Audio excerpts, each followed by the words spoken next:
Guys, mayara naman ko i-share sa inyo. Guys, di ba, tanan kita gusto ta nga magkaayuhan man ta sa pangabuhi ta. Pero ang masubok, mayara iban, kakaayuhan, tungod kay nanunto sila sa isikapariyo nila. Tuntuhon nila ang ilang pamilya, tuntuhon nila ang ilang relatives or mga closest friends nila para magkaayuhan sila.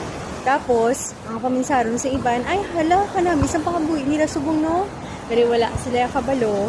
Pag hindi man taka-judge siya, pero ang realidad is, nanunto sila para magkaayuhan sila. Diba kasubo?